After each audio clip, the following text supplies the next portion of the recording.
नमस्कार, लयबारीमध्ये आपल्या सगळ्यांचं स्वागत। आपण पाठीमागे बघा, हे बघितल्यानंतर तुमच्या लक्षात येईल की जणू काय मी कुठल्या युद्धावर आलोय। तर युद्धावर वगैरे नाही, तर IIT मुंबई येथे एक प्रदर्शन भरलेलं आहे आणि त्या प्रदर्शनामध्ये मी आलेलो आहे। या ठिकाणी NSGचे जवान आहेत। NSGचे जवान किती मोठ्या कारवाया करतात हे आपणास माहीत असेल की 26/11चा जो हल्ला झाला होता मुंबईमध्ये, तर त्याच्यामध्ये जे 10 अतिरेकी आले होते पाकिस्तानवरून, तर त्यातल्या 8 अतिरेक्यांचा माझ्या माहितीनुसार 8 अतिरेक्यांचा म्हणजे कसाब वगैरे जे होतं, कसाब जेवण तर त्याला नंतर फाशी दिली गेली, एक पोलिसांनी मारला होता आणि बाकीचे 8 अतिरेकी ताज हॉटेल, त्यानंतर CST स्टेशनमधून गेलेले जे अतिरेकी होते त्यांना पोलिसांनी मारलं। पण ताज हॉटेल आणि नरिमन हाऊस इथले जे अतिरेकी होते ते सगळे NSGने मारलेले होते। NSGचे जे जवान आहेत ते भारतातले सर्वात शास्त्रशुद्ध कारवाया करण्यामध्ये प्रसिद्ध आहेत। तर या NSG जवानांचे इथं प्रदर्शन आहेत, त्यांचे बंदुका असतील, रायफल असतील, अशा प्रकारचं त्यांनी प्रदर्शन इथं मांडलेलं आहे। आणि माझ्यासोबत पंकज यादव आहेत।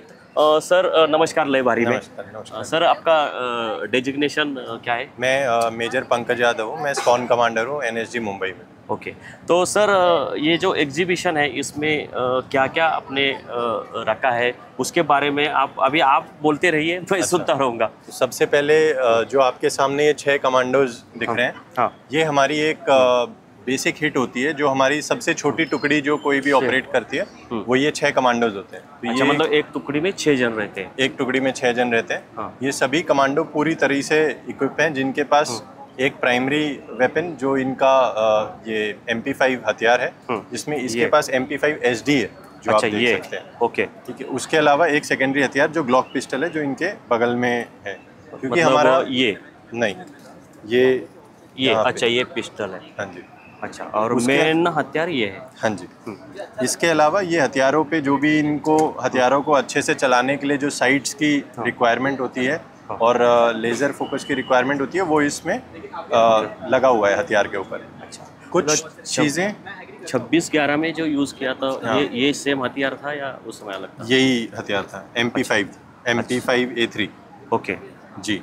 अच्छा। उसके अलावा एक कमांडो के पास उसकी ज़रूरत के अनुसार कुछ और भी जो इक्विपमेंट है जो वहाँ पे उसको ज़रूरत पड़ेगी, उसके हिसाब से रहते हैं। जैसे आप इसके हेड पे हेलमेट देख सकते हैं, हेलमेट के ऊपर ये इक्विपमेंट लगा हुआ है, इसको मोनोकुलर बोलते हैं। अच्छा, ये रात को कमांडो को ऑपरेट करने में मदद करता है, जिससे कमांडो को रात में अंधेरे में भी बिल्कुल साफ अच्छे से क्लियर दिख सके। ओके। उसके अलावा कमांडो अपने साथ एक स्टन ग्रेनेड और टीयर गैस वगैरह साथ में लेके चलता है, जिसका इस्तेमाल ऑपरेशन के दौरान किया जाता है। आप देख सकते हैं एक डैगर भी कमांडो के उसमें है। ये जी। ओके। इन केस अगर ज़रूरत पड़ती है हैंड टू हैंड कॉम्बैट में, तो उस डैगर का इस्तेमाल किया जा सकता है। अच्छा। कमांडो कम्युनिकेशन के साथ लैस होते हैं, जिसमें उनके पास एक मोटरोला सेट है, जिससे वो अपने बाकी टीममेट्स के साथ कम्युनिकेट कर सकते हैं और उनके ऑपरेशन में उनकी क्या स्थिति है और अगर उनको कोई सहायता चाहिए तो वो चीज़ की मांग इसमें कर सकते हैं। और ये क्या है दोनों चीज़? ये जैसे मैंने आपको पहले बताया था, ये स्टन ग्रेनेड है। अच्छा, स्टन ग्रेनेड। ओके। हाँ, जब ये किसी क्लोज छोटे रूम में, बम बोल सकते हैं? नहीं, छोटा बम नहीं है ये। एक्चुअली किसी रूम में अगर इसको फेंकते हैं तो इससे बहुत ज़्यादा धमाके की आवाज़ होती है। ओके। मतलब इसमें ग्रेनेड नहीं होता है, मतलब ताज के जो सिर्फ डोर आवाज तोड़ने के लिए भी नहीं, डोर तोड़ने के लिए नहीं। जैसे अगर कोई रूम है अंदर, उसके अंदर टेररिस्ट है, तो आप ये स्टन ग्रेनेड जब उसके अंदर फेंकते हैं तो उससे एकदम से धमाके की बहुत तेज आवाज़ होती है और लाइट होती है, जिससे जो सामने टेररिस्ट है वो एकदम से डर जाता है। ये शॉक एक्शन का इफेक्ट देता है, जिससे कमांडो को जो वो 2-3 सेकंड का टाइम है जिसमें वो अंदर जाके उसके ऊपर भारी हो सके, तो उसके लिए इसका इस्तेमाल किया जाता है। ओके। ये वाला जो है ये टीयर गैस का काम करता है। तो ये जब आप किसी भी रूम में छोड़ते हो तो ये सामने वाले को इस तरीके से हताहत कर देता है कि वो अपने सेंसेस में नहीं रहता और उसकी आंखें और सांस लेने में उसको काफ़ी तकलीफ होती है, तो जिससे दोबारा हमारे कमांडो को ऑपरेशन करने में आसानी होती है। और ये जो चश्मा है वो उसकी क्या खासियत है? क्योंकि ये बेसिकली अगर आप देख सकते हैं हमारी पूरी ड्रेस काले रंग की है। हाँ। और हम क्योंकि रात में ज़्यादातर ऑपरेशन करते हैं, तो हमारा कोई भी अंग किसी को दिखाई ना दे, इसलिए आप ऊपर से नीचे तक पूरा काले उससे ढके हुए हो। तो ये आँखों को ढकने के लिए काले चश्मे का इस्तेमाल किया जाता है। ओके, ठीक है। और क्वेश्चन है एक मिनट है, ये शूटिंग चालू है। शूटिंग चालू है। हाँ, तो हाँ, उसमें सर। आप ले और सकते हैं, उसमें कोई बुराई नहीं है। हाँ ये जो बॉडी में जो कपड़ा पहने हुए हैं ना, तो जैसे उनको कोई गोली लगेगी तो वो अपनी सुरक्षा कैसे कर सकते हैं, वही जानना है। ऊपर का हेडलाइट तो मैं समझ गई मैम, बॉडी जो में ये अगर- चेस्ट पे पहना हुआ है ये बीपीजे पटका है। इसके अंदर, हाँ, इसके अंदर बीपी प्लेट्स होती हैं। तो वो लेवल 4 की प्लेट्स हैं इसमें, जो क्लोज रेंज से कोई भी अगर गोली मारता है तो वो अंदर पियर्स नहीं करती। हाँ जी। बताया, ये लोग बहुत अच्छे हो, तुम लोग मेहनत करो। हाँ ठीक जी। हाँ सर, अभी ये जो हथियार है, ये जो इंस्ट्रूमेंट है, उसके बारे में। ये जनरली हमारे सारे अलग अलग तरह की साइट्स और ये हथियार हैं जिनका इस्तेमाल हम ऑपरेशन में करते हैं, जिससे हमारा जो एफिशिएंसी है वो ज़्यादा बढ़ती है। जैसे आप देख सकते हैं ग्लॉक टैक्टिकल लाइट है, इसमें आगे ये लेज़र और आईआर लेज़र इन दोनों का काम करती है, और ये टॉर्च है। तो क्योंकि हमारे सारे ऑपरेशन रात में होते हैं, तो आईआर लेज़र से क्या होता है कि अगर हम कहीं पे लेज़र पॉइंट कर रहे हैं, वो सिर्फ हमारा जो मोनोकुलर लगा हुआ है उसी से आप वो लेज़र देख सकते हैं, और वो वेपन के साथ हमारे उसकी अलाइनमेंट होती है। तो जहाँ पे आप पॉइंट करोगे वहाँ पे आप पिन पॉइंट उसको नेविगेट कर सकते हो उस चीज़ को। और ये टॉर्च का इस्तेमाल करता है। अगर मतलब रात में अंधेरा हुआ, कहीं पे अगर हमें कुछ देखने की ज़रूरत हुई और लाइट जलाने की ज़रूरत हुई, तो उसके लिए ये इस्तेमाल में आता है। ये हमारी रिफ्लेक्स साइट है, ये वेपन के ऊपर माउंट होती है, जैसे आप देख सकते हो कि वेपन के ऊपर लगी हुई है। ये जो हमारे कमांडोज हैं उनको एक्यूरेट फायरिंग में काम आती है, जिससे वो पिन पॉइंट करके एक्यूरेट फायर कर सके। बिल्कुल। ये आपका मोनोकुलर है, जैसे इनके ऊपर मैंने शुरू में भी बताया। तो इसमें आप रात को इसके थ्रू देख सकते हो। इसमें आईआर विजन होता है। ये आपका जो प्राइमरी वेपन शुरू में मैंने बताया था, जो आप सभी कमांडो के पास भी देख सकते हो, ये MP5A3 प्राइमरी वेपन है इसका। ये हमारा कॉर्नर शॉट वेपन है, जिसमें एक पिस्टल माउंटेड होती है और ये एक इसकी स्क्रीन है। तो जब हमें कोई कॉर्नर को क्लियर करना होता है, या मतलब हम खुद सामने नहीं जा सकते, वहाँ पे देखना है कि कोई दुश्मन है कि नहीं है, तो इससे आप ऑपरेट करना इससे आप साइड व्यू देख सकते हो।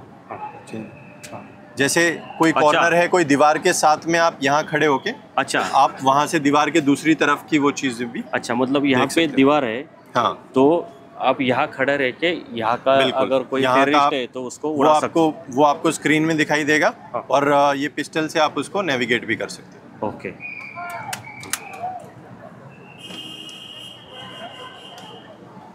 ये हमारा लॉन्ग रेंज का वेपन है।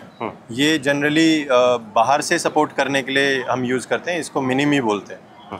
तो इसका रेंज काफ़ी लंबा होता है, दूर से वो करने के लिए। ये जो हम किसी भी काउंटर टेररिस्ट ऑपरेशन में अंदर जाते हैं किसी बिल्डिंग के, तो ये बाहर से उसको सपोर्ट देते हैं, या अंदर एंट्री के टाइम पे, फोर्स एंट्री के टाइम पे, वहाँ पे कि कोई हमारे साथ छेड़छाड़ ना कर सके उस टाइम पे, उसके लिए इसका इस्तेमाल किया जाता है।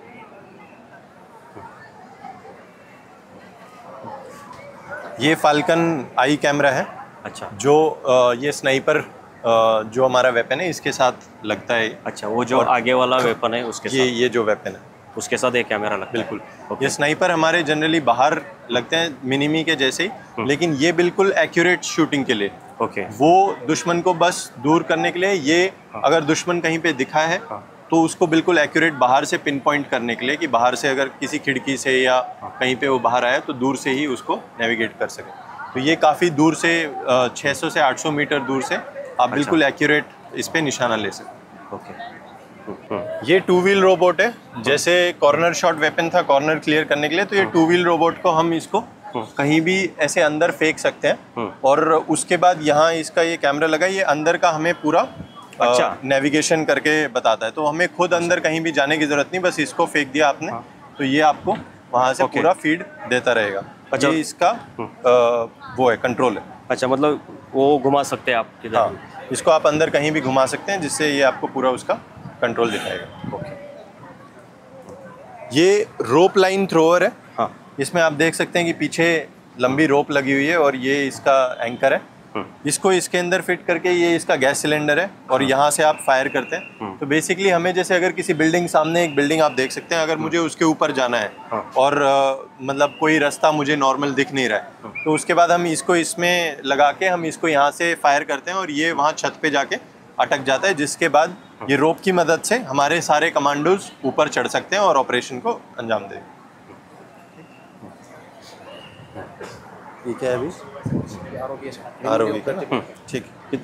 ये इकडे येऊन घ्या ना इथे या समोर। हां हां हां सर, ये एक रिमोटली ऑपरेटेड व्हीकल है जो कि आप वहाँ देख सकते हैं, वहाँ पे वो रिमोटली ऑपरेटेड व्हीकल है।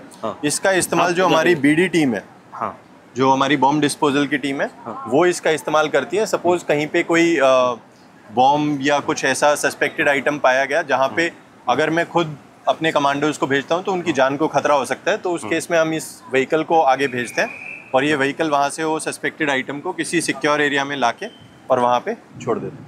ओके ठीक है।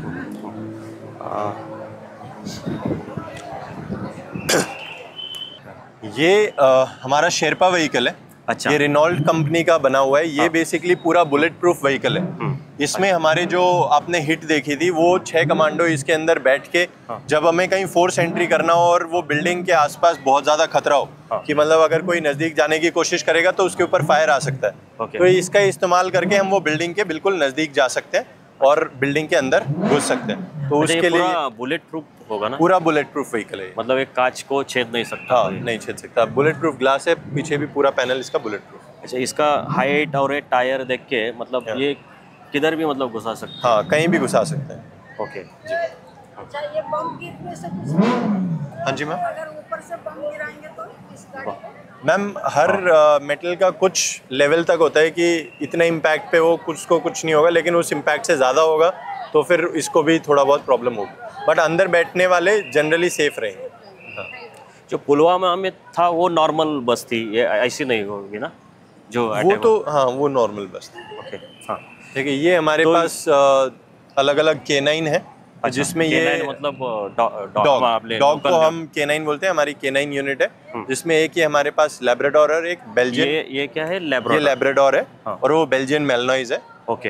बेल्जियन मेलनॉइज का इस्तेमाल हम असॉल्ट के लिए करते हैं। हाँ। तो ये डॉग को जब भी जो इसके डॉग हैंडलर हैं वो आदेश देते हैं तो ये जाके जिसके पास भी इनको वेपन दिख रहा है, जो दुश्मन है, जो भी इनकी ट्रेनिंग के हिसाब से, उसको जाके पकड़ लेते हैं और जो कमांडोज हैं उनको मदद करते हैं कि वो पीछे से उसमें घुस सकें और आराम से उसको नेविगेट कर सकें। ये लैब्राडोर का इस्तेमाल हम बॉम्ब डिटेक्शन के लिए करते हैं। कहीं पे मतलब इसको अंदर भेज के ये इसकी सूंघने की क्षमता बहुत ज़्यादा होती है। हाँ। जिससे वो बॉम्ब को सूंघ के बता सकता है हमें कि यहाँ पे कोई एक्सप्लोजिव है या नहीं। ये जो दोनों हैं, इन्होंने कुछ कार्रवाई में कुछ इनका इन्वॉल्वमेंट था अभी तक? हाँ, जितने ऑपरेशंस होते हैं वो ऑपरेशंस में इनको लेके जाते हैं और इनका इस्तेमाल किया जाता है कार्रवाई में। अच्छा, इन्होंने अब कुछ ऐसा ढूंढ के दिया है? हाँ, बिल्कुल ये उसमें सक्षम है। जैसे अपने वैली में काफ़ी ऑपरेशंस में डॉग्स का बहुत ज़्यादा इस्तेमाल किया जाता है, मतलब अच्छा। कुछ एक्सप्लोजिव ढूंढने के लिए और असॉल्ट के लिए। ओके, धन्यवाद सर, आपने बहुत सारा इन्फॉर्मेशन दिया।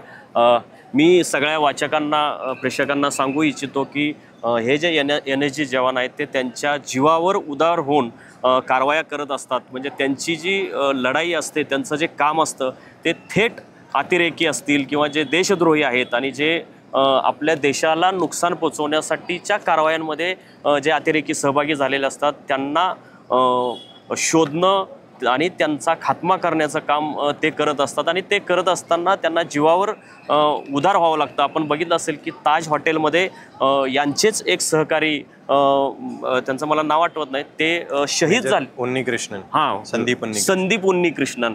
तर ते शहीद झाले होते आणि त्या 26/11चं वार्तांकन मी पूर्ण केलेलं होतं आणि 3-4 दिवस ती कारवाई चालली होती आणि मला वाटतं त्यावेळी तुमचे NSGचे दत्ता नावाचे हेड होते. तो उन्होंने वो ऑपरेशन सुबह ख़त्म किया था, 3-4 दिन.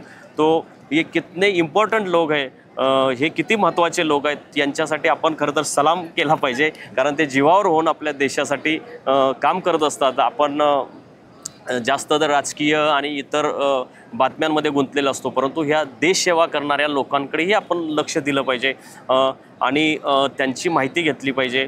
सर मैं एक लास्ट क्वेश्चन पूछता हूँ कि अगर इस सर्विस में कोई आना चाहता है तो ये कैसे चुने जाते हैं आप जैसे लोग?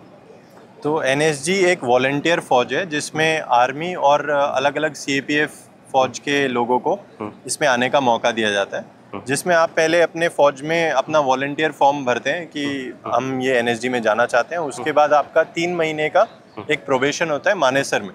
ओके, जो लोग मानेसर उत्तराखंड में नहीं, मानेसर हरियाणा में है, गुड़गांव के पास। ओके। तो वहाँ पे जो लोग वो प्रोबेशन क्लियर करते हैं उन लोगों को फिर अलग अलग यूनिटों में पोस्ट किया जाता है और उन्हें एनएसजी में सर्व करने का मौका दिया जाता है। ओके सर, ऐसे कोई बड़ी कार्रवाई, आप नाम मत बताइए, लेकिन कोई कार्रवाई में आप इन्वॉल्व थे? नहीं, फिलहाल तो मतलब ऐसा मौका मुझे नहीं मिल पाया है। अच्छा, बट ऐसा कुछ आगे होगा तो ज़रूर उसमें हम जाएंगे। ओके, धन्यवाद सर। धन्यवाद। अशाच आणखी महत्त्वाच्या घडामोडींसाठी लयभारीच्या यूट्यूब आणि फेसबुक पेजला लाईक, शेअर आणि सबस्क्राईब करा।